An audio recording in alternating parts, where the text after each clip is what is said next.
আসসালামু আলাইকুম। তো আরও একটি নতুন ভিডিওতে আপনাদের স্বাগতম। এই যে আমার এটা ধানের জমি। তো আপনাদেরকে আজকে দেখাবো আমার ধানের কি অবস্থা। তো এই যে আমার ধান কিন্তু অলরেডি পাকা শুরু হয়ে গিয়েছে, অনেকগুলো এখানে পেকেও গিয়েছে। তো ধানের জমিতে কিন্তু প্রচুর পরিমাণে পানি, কালকেও কিন্তু বৃষ্টি হয়েছে। তো এই যে ধান আলহামদুলিল্লাহ অনেক ভালো আছে, তবে সম্পূর্ণ এখনও কিন্তু পাকেনি, মানে কিছু পরিমাণে ধান পেকে গিয়েছে। তো আপনাদেরকে সঙ্গে নিয়েই এই যে এইখানকার ধানটা কিন্তু এখনও পাকে নাই, এই যে এখানকার ধানটা কিন্তু এখনও পাকে নাই।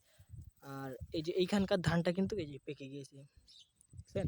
তো মাশাল্লাহ অনেকটাই ধান ভালো আছে এবার।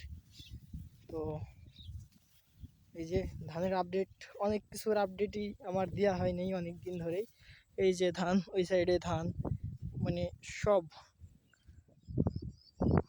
ধান, ওই যে ওই সাইডের ধানটা বেশি পরিমাণে মানে পেকে গিয়েছে, কিন্তু এই সাইডের ধানটা আর এই সাইডের ধানটা কিন্তু পাকে নাই, কিন্তু ওই সাইডের ধানটা কিন্তু পেকে গিয়েছে।